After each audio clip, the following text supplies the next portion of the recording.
Olá, boa tarde a todos. Sérgio Paulo Galindo aqui falando, presidente executivo da Brascom. Temos hoje o prazer de receber aqui o deputado Orlando Silva, na sede da Brascom, para inaugurar uma iniciativa nova que estamos promovendo.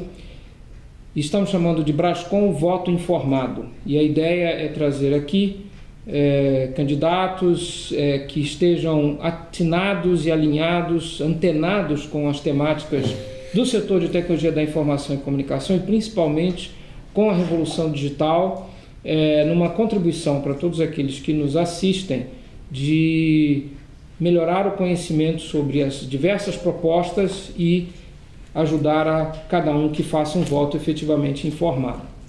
Antes disso, eu queria bater um papinho rápido com vocês sobre já a nossa estratégia de comunicação. Talvez muitos já tenham percebido que a Brascom, agora nas redes sociais, ela tem 3 trilhas de comunicação. Uma chamada Brascom Ágora.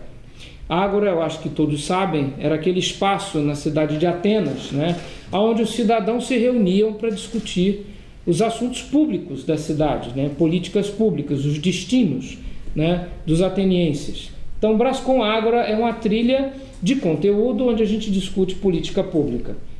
Brascom Voto Informado está dentro de Ágora. A segunda que a gente tem também chama-se Brascom Trends, onde a gente apresenta tendências tecnológicas e como elas são aplicadas e como elas transformam os negócios, a sociedade, a vida de cada um de nós.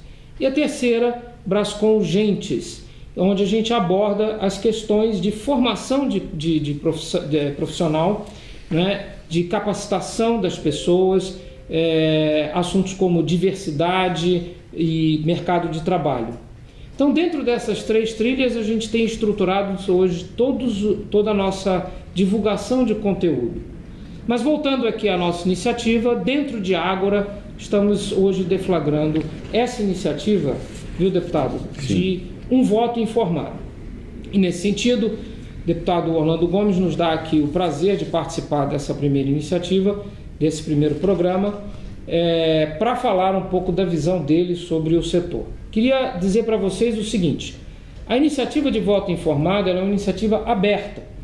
Na nossa página da Brascom, temos lá agora Brascom/voto informado, que é um local onde qualquer candidato pode se manifestar, gravar um vídeo ou até pleitear a participação de uma dessas lives que nós vamos fazer.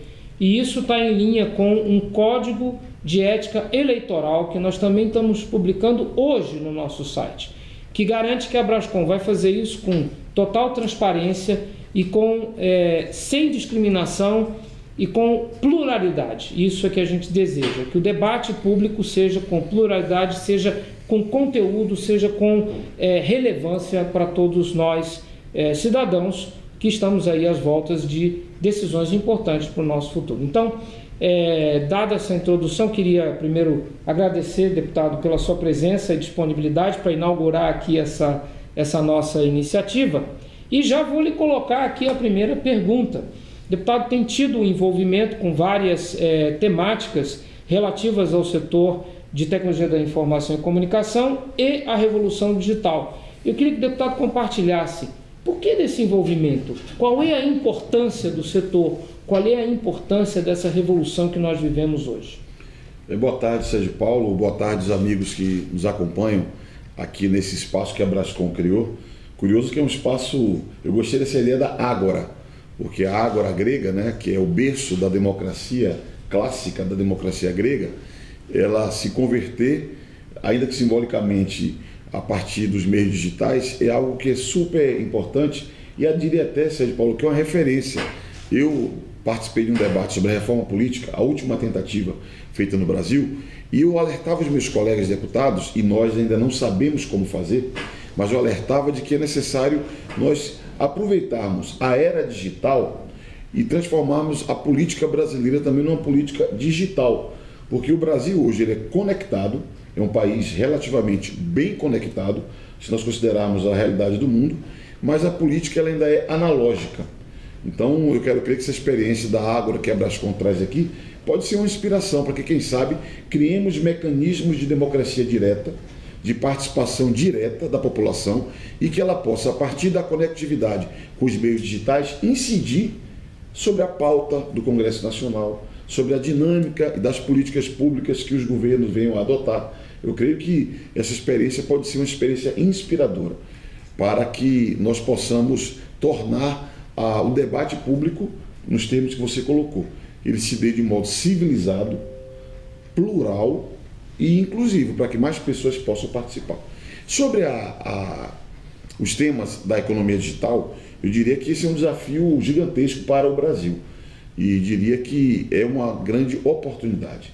Eu tenho notícia que cerca de 22% de toda a economia mundial hoje já tem uma relação forte com os meios digitais. E a expansão da economia digital é igual a expansão do universo, digamos assim. Boa. É uma expansão infinita, é impossível. Qualquer um de nós, qualquer economista, podemos colocar na mesa aqui vários prêmios Nobel de Economia, ninguém será capaz de fixar qual é o limite de expansão da economia digital. Então eu digo isso porque o Brasil precisa dotar-se de infraestrutura que garanta a conectividade da nossa população e da ação dos agentes econômicos. O Brasil precisa se dotar de legislação e ação do Estado de fiscalização para garantir a segurança das informações, dos dados pessoais, das informações que vão circular de máquina a máquina, porque envolve muitas vezes segredo industrial.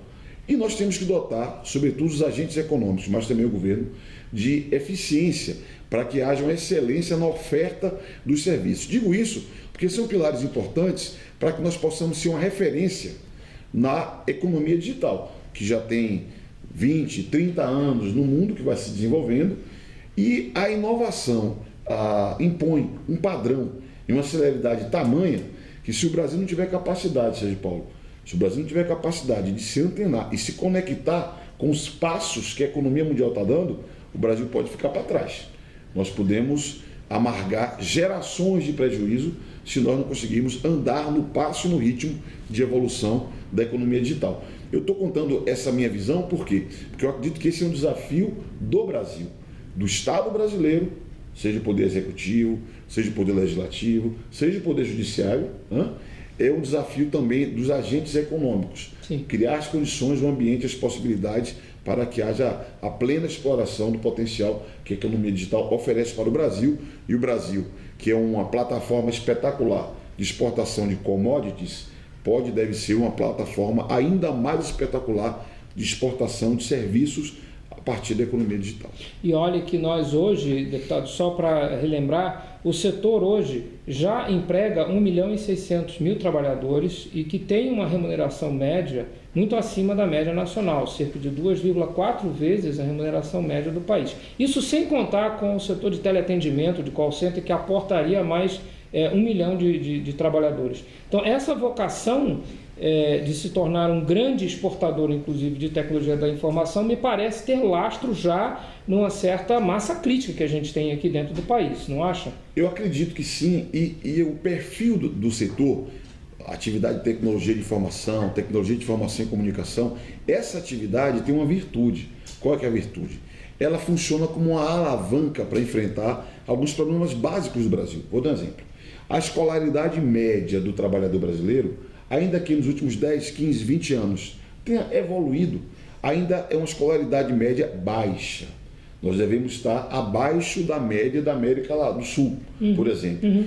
E um setor como esse, na medida que nós o desenvolvemos, nós puxamos a escolaridade média dos trabalhadores, porque exige uma qualificação um pouco maior, exige uma preparação melhor para intervir nesse universo. E ele também é um setor que nitidamente motiva os trabalhadoras que atuam nessa área. Eu tive o privilégio, em função de debater projetos ligados ao setor, de fazer reuniões bilaterais, mas também de visitar plantas, instalações de empresas nacionais, multinacionais que atuam no setor. E nitidamente nós percebíamos que eram muitos jovens inspirados e motivados para elevar o seu nível de conhecimento. Algumas plantas me surpreendeu o número de mestres, até mesmo de doutores que desenvolvem projetos e programas nessa atividade. Portanto, é um setor e uma atividade que ele é da sua própria natureza o estímulo ao permanente aperfeiçoamento dos recursos humanos, o que é algo muito importante, porque nós não seremos um país relevante na economia do futuro se não tivermos gente, trabalhadores preparados e mais qualificados para operar essa economia do futuro. Tem uma pauta muito importante que a Brascom vem levantando há um tempo, um tempo longo, que é a questão da diversidade, né? A gente, além de ter uma camada populacional que tem graus de heterogeneidade muito grandes, a gente também tem desigualdade nas ofertas. A Brascom vem defendendo muito a questão da diversidade, né? E as empresas têm colocado políticas para atrair profissionais sem distinção de gênero, sem distinção de raça, sem distinção de afetividades e também com a inclusão de deficientes. Parece uma pauta importante para a sua visão assim, de Brasil, e como é que talvez o setor pode contribuir com essa pauta? Eu diria que não só é importante a diversidade, que pode ser uma marca e um diferencial do setor de TIC no Brasil, seria uma vantagem comparativa. Porque como o mundo é muito competitivo, eu acredito que nós temos que explorar todas as possibilidades que acentuem as nossas vantagens comparativas com quem disputa conosco, o mercado internacional. Então eu acredito que seria uma marca bacana da indústria de TIC no Brasil se nós tivermos a diversidade como um valor. Facilita o fato de que no setor de TIC você tem uma invisibilidade, digamos assim, do seu interlocutor quase sempre. Explico. Quando você percebe que nos concursos públicos em que há igualdade de condições na disputa daquelas posições, daquelas vagas, você percebe que a diferença homem e mulher, ela praticamente é eliminada. Quando, aliás, as mulheres não levam vantagem sobre os homens, porque, na média, as mulheres do Brasil têm uma escolaridade superior aos homens. E outras formas de distinção étnico-racial, de condição sexual, e entre outras, elas ficam absolutamente fora de cogitação, porque no concurso a disputa ela é mais igual. Como as ferramentas de trabalho da indústria de TIC não expõem fenótipos, não expõe as aparências, digamos assim, os fatores que são indutores das diferenciações, eu não tenho a menor dúvida que aqui nós temos um espaço qualificado para que nós possamos ter a bandeira da diversidade como uma marca das empresas. Eu considero bastante importante a iniciativa da Brascom de ter o selo da diversidade. Volto ao exemplo que vivi antes. Visitei algumas empresas e percebo, olhando nos sites, quando você circula, você vê claramente que não há essa distinção. O preconceito das várias formas que possui no mercado de trabalho, que há em outros setores, aqui ele está ausente. Temos que transformar isso num ativo, para que sirva como uma agregação de valor à imagem do setor no Brasil e que possamos difundir, porque, insisto, pode ser um fator comparativo a nosso favor. Muito bem. Para o pessoal que chegou agora, nós estamos aqui hoje com a presença do deputado Orlando Silva, que aceitou o nosso convite, inaugurando uma iniciativa nova dentro da trilha de conteúdo Brascom Ágora, que é a iniciativa de voto informado. É uma iniciativa aberta. No nosso site temos uma página onde quaisquer candidatos podem postar vídeos e comentários e também se candidatar para participar de outras audiências ao vivo, como essa, ou lives que nós estamos fazendo. Nosso objetivo, enquanto associação do setor de tecnologia da informação e comunicação, é discutir o setor, discutir o que é importante para o Brasil à luz da ótica do setor, com os nossos candidatos ao processo eletivo, que é um processo absolutamente importante, é a festa da democracia brasileira. Deputado, o senhor foi partícipe nesse ano que passou e no ano anterior também de algumas pautas importantes para o setor. Uma delas, de destaque, foi a pauta da votação da desoneração da folha, ou ao contrário, da reoneração da folha de pagamentos, no qual foi estendida a isenção ou a desoneração da folha por um período adicional.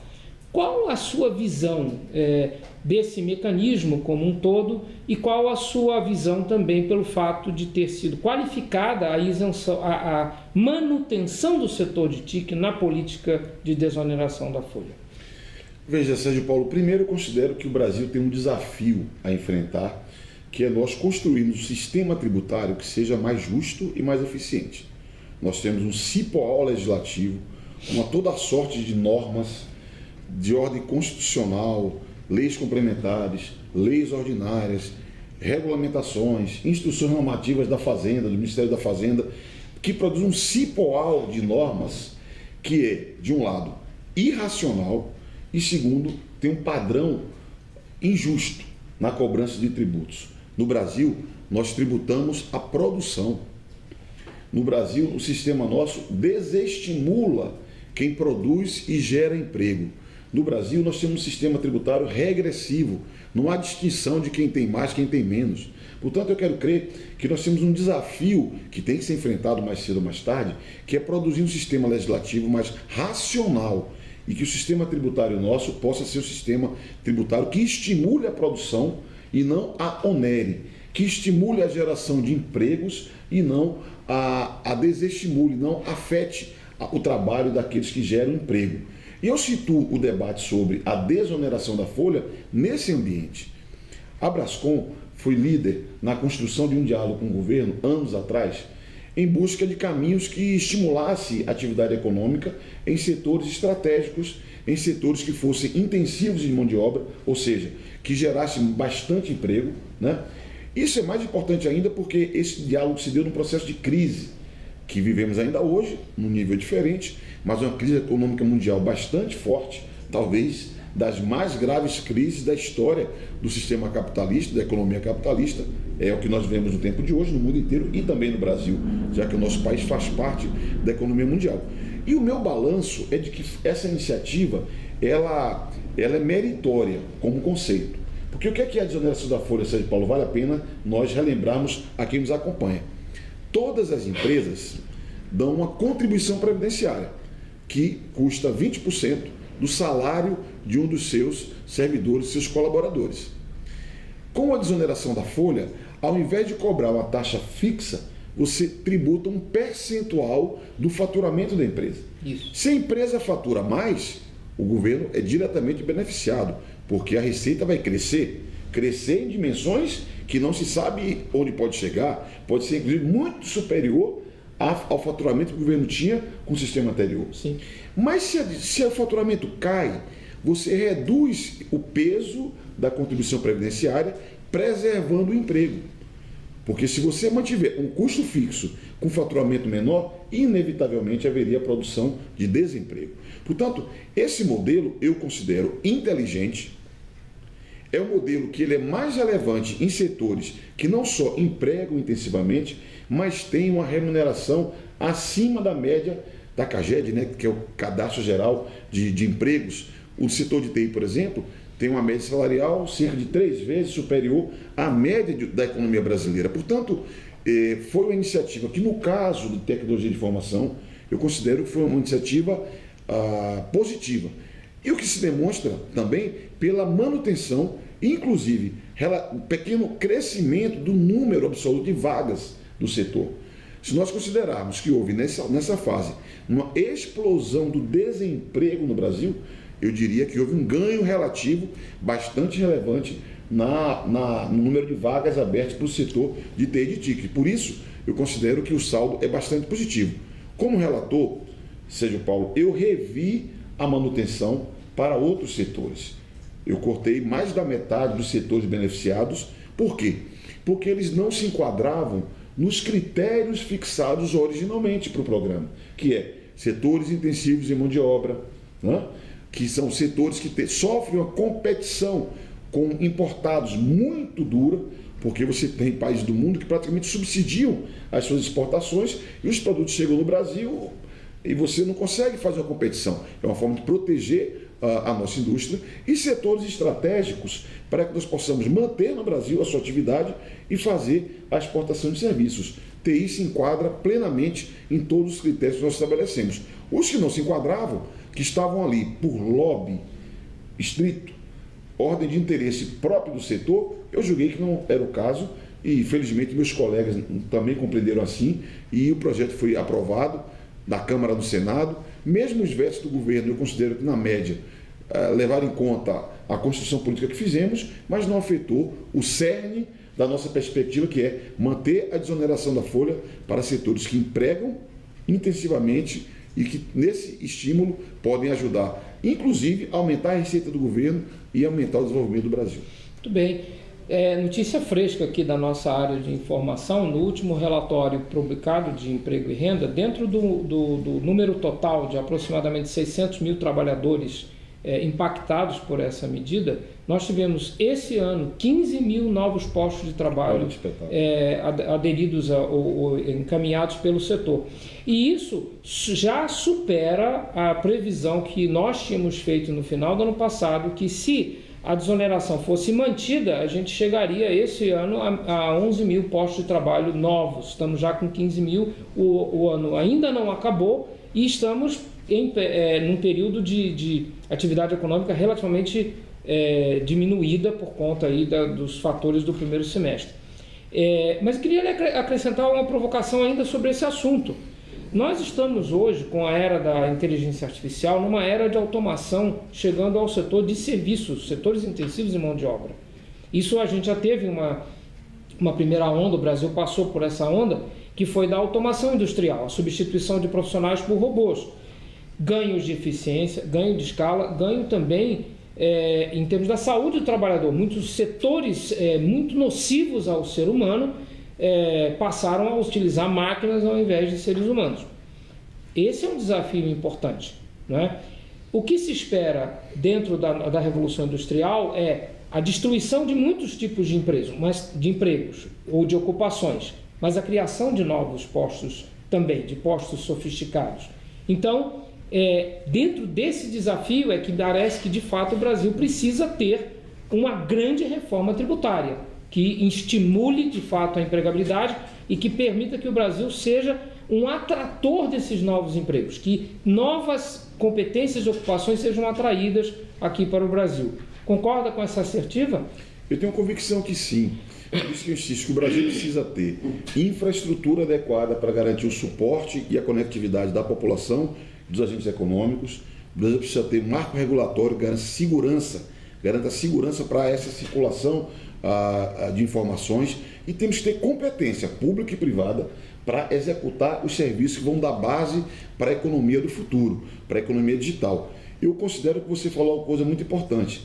Precisamos aproveitar essa oportunidade, precisamos pensar o que será o emprego no futuro, porque nós estamos diante de uma revolução, a quarta revolução técnico-científica, que vai introduzir uma série de novidades. Nós ainda precisamos avançar.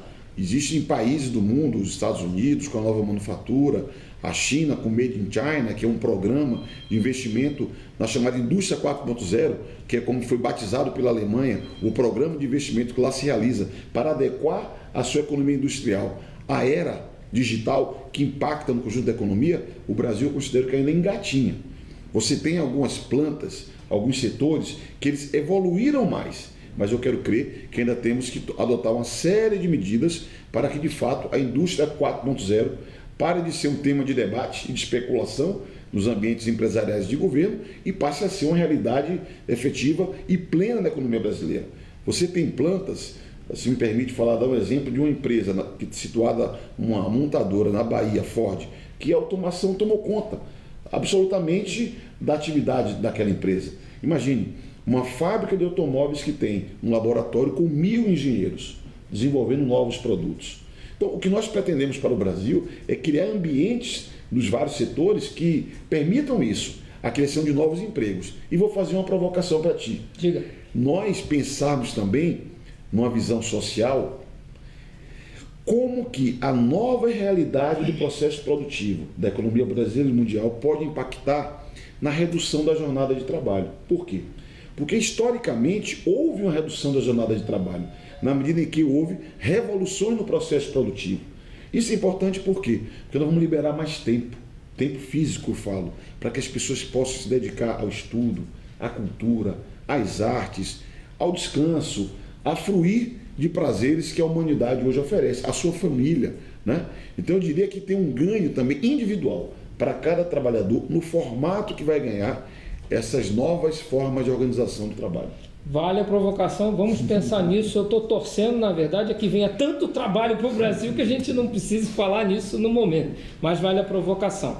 Uma outra pauta importantíssima, e para quem está chegando agora aqui na nossa transmissão ao vivo, nós estamos inaugurando aqui a nossa iniciativa Brascom Voto Informado, dentro da nossa trilha de conteúdo Brascom Ágora, que discute políticas públicas, com a presença aqui do deputado Orlando Silva, a quem agradecemos mais uma vez a presença. Uma das pautas importantíssimas desse ano, e também que contou com a sua relatoria, foi a aprovação da Lei de Proteção de Dados Pessoais, que foi aprovada na Câmara, no Senado, já foi sancionada pela Presidência da República, embora com alguns vetos importantes. Essa lei tem uma importância capital, ela tirou o Brasil de uma situação vexatória, de ser uma das grandes economias do mundo que ainda não tinha lei. Qual a sua visão do impacto que essa lei vai produzir na sociedade e na economia brasileira? Veja, tem muitas dimensões que eu espero que essa lei tenha um impacto. Ela vai ter uma dimensão econômica, porque vai dar segurança jurídica para empresas brasileiras e as gigantes.com, multinacionais que atuam no Brasil, que são muitas, e as principais atuam no Brasil. Ela vai dar segurança jurídica para que os investimentos sejam feitos, a operação de coleta, tratamento, uso dos dados siga e nós possamos ser aqui uma plataforma de exportação de serviços. Então eu tenho muita esperança de que ter um marco regulatório de privacidade, de proteção de dados, ela tem um impacto econômico bastante importante.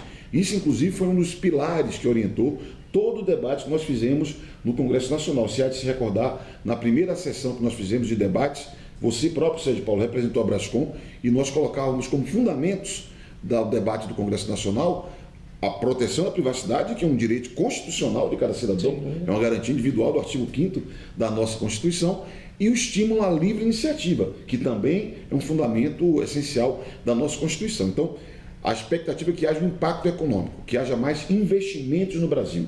O nosso marco regulatório, eu considero que ele é moderno, né? Ele está antenado com a GDPR, que é uma referência muito forte, que é a lei da União Europeia, mas também levamos muito em conta a experiência dos Estados Unidos. Nós incorporamos itens inteiros da experiência dos Estados Unidos, portanto, nós procuramos ter uma lei conectada com o que há de mais avançado de legislação no mundo. Segundo, é uma lei que ela é tecnológica, né? Ela é principiológica, ela é mais conceitual. Por quê? É impossível imaginar o que será a economia digital daqui a 5 anos. Se eu disse há pouco que a expansão é infinita como universo, é impossível prever o que acontecerá.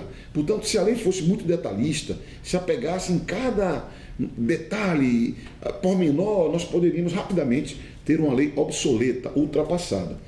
Por isso que nós lamentamos o veto do presidente da República na questão da Autoridade Nacional de Proteção de Dados, mas eu quero crer que esse veto será resolvido em meses. Imagino que será uma atribuição do próximo governo, criando um órgão que vai fiscalizar e regular, garantindo que essa lei principiológica tenha eficácia plena com as instruções que devem emanar desse órgão. Portanto, o impacto econômico, eu quero crer que ele seja relevante. Um impacto social e cultural, porque muito se critica, por vezes, do tratamento questionável por parte de agentes econômicos dos dados pessoais. Mas nós temos que mudar a cultura no Brasil de como nós ofertamos o consentimento. É evidente que permanentemente vamos buscar estimular as empresas que criem mecanismos para que o consentimento fique claro para cada consumidor, para cada cidadão, que ele saiba nitidamente o que é que ele está oferecendo.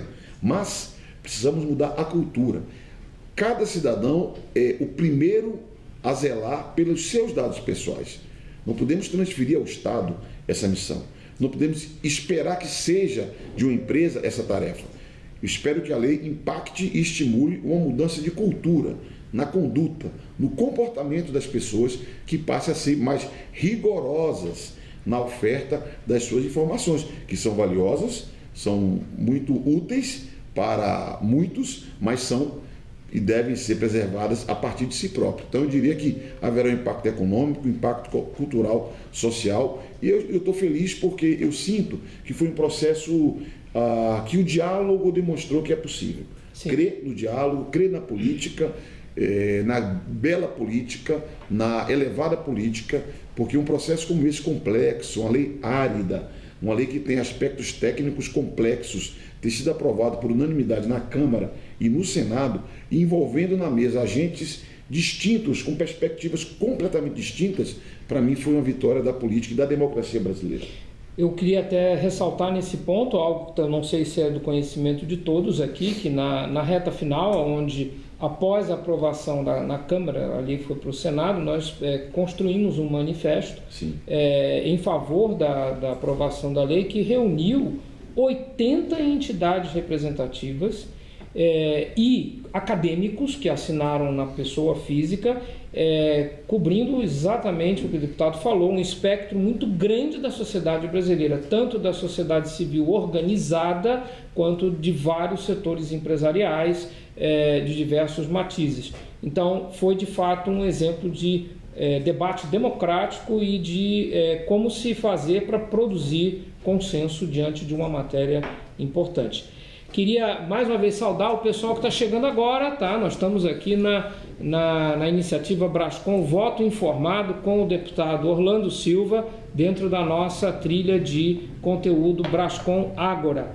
Deputado, nós temos um manifesto setorial, não é um manifesto da Brascom, um manifesto que envolve aqui a ABS, a CESP, Brascom, a CONTIC, a Confederação Nacional de TIC, a FENAINFO, a PID Brasil e a Telebrasil, com 3 pilares fundamentais. Um que fala sobre sociedade digital e conectada, que é para lá que a gente caminha, não é? Falamos agora sobre questão de mudança cultural, e isso faz parte do desenvolvimento da nossa sociedade.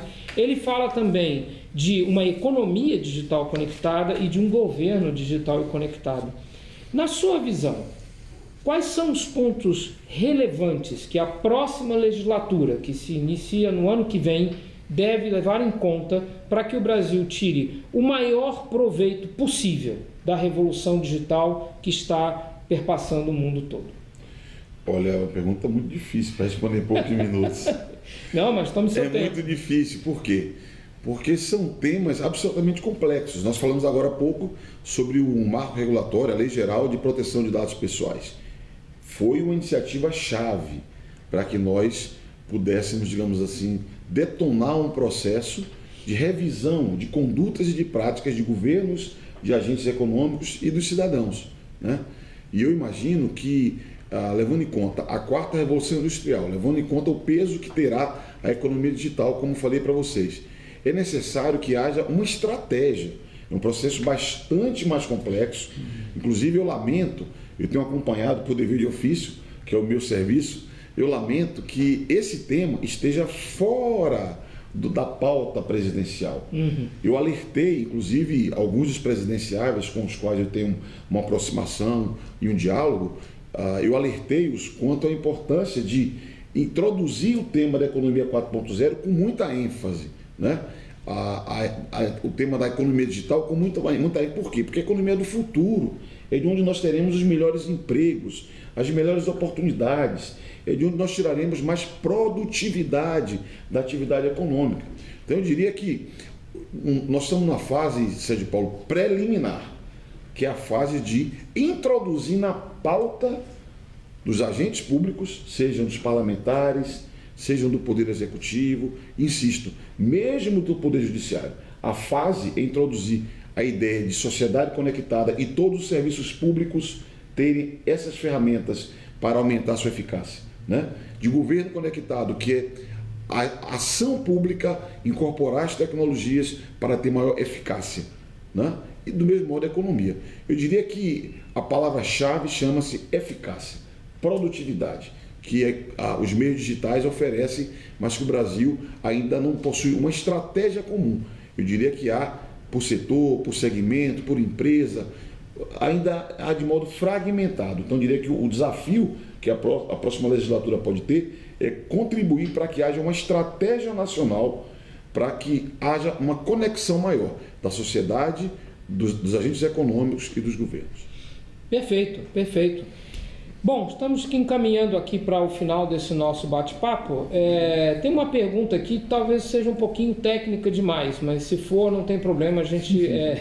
que ela pergunta assim, quais são os impactos da bitributação de software na vida das pessoas? Deixa eu só dar um esclarecimento aqui, esse foi o tema de uma das nossas lives também. Sim. Hoje nós temos uma guerra fiscal entre estados e municípios, cada um disputando o que é o titular de um possível imposto, uma inflação que não é aceito pela Constituição brasileira, é um problema. Nós temos hoje tramitando no Congresso Nacional pelo menos quatro ações diretas de inconstitucionalidade sobre essa matéria, e o Supremo ainda não pautou a matéria para votação. Claramente me parece, a nosso ver, isso parece ser uma coisa contraproducente para o interesse do Brasil. Sempre é, né? Sempre é, porque sempre que eu volto à minha abordagem sobre o sistema tributário. Esse cipual normativo é que permite essa variação de interpretações. Aí surge o tal do planejamento tributário, que virou uma marca de muitas empresas e que as empresas se ancoram nesse planejamento tributário para tentar enfrentar um ambiente extremamente adverso, porque é forte a oneração da produção. Agora, eu acredito que esse tema da bitributação também se dá porque nós vivemos uma fase de transição. A lógica de setor primário, secundário, terciário, agricultura, indústria, serviço, essa é uma lógica que não terá uma vida longa, porque há uma relação cada vez mais íntima entre serviços e agricultura. Por exemplo, a agricultura de precisão está intimamente ligada à produção, à produtividade agrícola, o acréscimo de serviços, de informação, aliás, de tecnologia de informação, aliás, processamento de dados. Quando a gente fala de transmissão de informação máquina a máquina, que é parte importante do processo de automação, nós estamos falando de uma simbiose entre indústria e serviços. Então, há que se repensar. Quando falamos de revolução técnico-científica, quarta revolução técnico-científica, é uma revolução que vai ter impacto em toda a organização da produção, toda a produção econômica, toda a organização da vida econômica do Brasil. E esse debate sobre como a tributação vai se incidir sobre produtos e serviços deve ser feita vis-à-vis esse processo de transformação. Talvez adiante fique mais nítida a fronteira, se produzam novas fronteiras. Mas no tempo de hoje, o que nós vemos é fronteiras borradas, digamos assim, sim, entre as atividades que outrora tinham fronteiras muito nítidas. Então eu quero crer que o sistema tributário, para evitar a oneração da produção e do cidadão, deve levar em conta também isso, a reforma tributária urgente. Perfeito. Tem mais uma pergunta aqui da plateia, do Felipe Nunes, ou da nossa audiência, e agradeço ao Felipe. A anterior foi da Mariana, agradeço também a Mariana. Ele está dizendo assim, e os planos de desenvolvimento nacional para o setor de TIC? Aliás, é um comentário aqui, viu? A gente está bem circunscrito a essa temática, porque é a temática que a Abrascom se manifesta. Então aqui a gente não está tratando de outros temas gerais, que são claramente importantes, mas que fogem um pouco à nossa competência. E os planos de desenvolvimento nacional para o setor de TIC? Então, Felipe, eu falei um pouco mais cedo, me permitam os que estavam acompanhando, eu repeti, e o Sérgio Paulo, que eu diria que nós temos alguns desafios que impactam no desenvolvimento nacional de TIC no Brasil. Um desafio, já me referi aqui à infraestrutura, porque o Brasil é um país que tem um nível de conexão bastante elevado dos seus cidadãos. Mas se nós formos raciocinar da evolução da economia digital, nós temos que ter uma infraestrutura logística mais desenvolvida da que nós temos hoje. Falar em desenvolvimento nacional de TIC vai exigir nós termos uma estratégia de formação de pessoas, capacitação de trabalhadores mais intensiva. Porque o Sérgio Paulo deu um dado aqui, que mesmo com a economia em baixa, esse ano haverá uma expansão do emprego. Isso é muito relevante, porque, insisto, a economia brasileira está patinando nos últimos 3, 4 anos. Se no ano que vem, eu espero, creio em Deus, que a gente consiga virar a página da crise econômica com a eleição que vai ter no Brasil, a paz igual aos ânimos, retomar o caminho do desenvolvimento. Se a economia acelerar, um setor como esse, necessariamente, vai ter uma expansão relevante. E vai ser chave termos capacidade de formar gente, preparar gente para o mercado de trabalho e para atender a demanda, que eu imagino que seja muito forte. Então, logística e infraestrutura, formação de pessoal, eu diria que são temas-chave para que nós possamos ter uma estratégia nacional de desenvolvimento de tecnologia de informação e comunicação. Muito bem, a gente está chegando ao final aqui do nosso tempo, queria agradecer a todos que nos assistiram, queria reforçar o seguinte, a Brascom com essa transmissão ao vivo, nós inauguramos aqui a iniciativa Brascom Voto Informado. Pretendemos todas as semanas trazer outros candidatos aqui. Está aberto para qualquer candidato queira se posicionar, entre no nosso site e faça o posicionamento. Pode ser feito através de vídeo e ele vai para as nossas redes sociais, ou também uma postulação aqui para participar de uma transmissão ao vivo, isso é possível também. Pode colocar comentários. Aqueles que tiverem perguntas ou que tiverem curiosidade, que queiram que a gente aborde, podem nos entrar em contato com qualquer uma das nossas redes sociais. A gente está no Twitter, está no Facebook, está no Instagram, está também no LinkedIn, no YouTube, estamos em todas elas. Podem entrar em contato e a gente vai tentar ajudá-los a que a reflexão sobre esse momento importante, que é o momento do exercício da democracia, seja informada para que cada um tome a sua decisão de foro íntimo como cidadão brasileiro. Deputado, queria agradecer muito a sua disponibilidade, a sua presença aqui conosco, tá? E desejar que nós, como país, tenhamos sucesso na jornada da revolução digital, ok? Suas últimas palavras. Eu que agradeço. Eu sou daqueles que agradece todo dia a oportunidade de se relacionar com o setor de tecnologia da informação e comunicação. Por quê? Porque tem me feito aprender muito sobre a economia brasileira, sobre os desafios do Brasil e me dado prêmios. Tem um site especializado chamado Congresso em Foco. Esse site ele acompanha a atividade do Congresso Nacional, Câmara dos Deputados e Senado.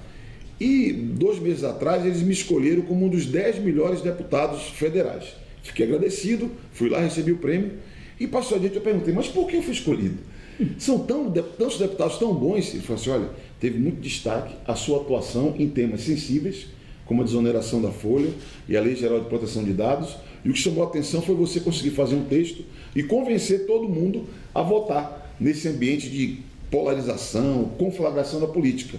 É um sinal de que é possível estimular o diálogo. Eu fiquei feliz com o reconhecimento, mas fiquei feliz e agradecido ao setor de TI e de TIC, porque a partir de um trabalho em diálogo com vocês eu pude demonstrar que é possível fazer política com P maiúsculo e ajudar o Brasil a ser um país melhor. Agradeço a atenção de todos que acompanharam essa nossa conversa e parabenizo a Brascom pela excelente iniciativa. Não é à toa que a gente tem comunicação no nome, né? É isso aí, gente. Muito obrigado, um grande abraço. Bom fim de tarde para todos, tá? Tchau, tchau.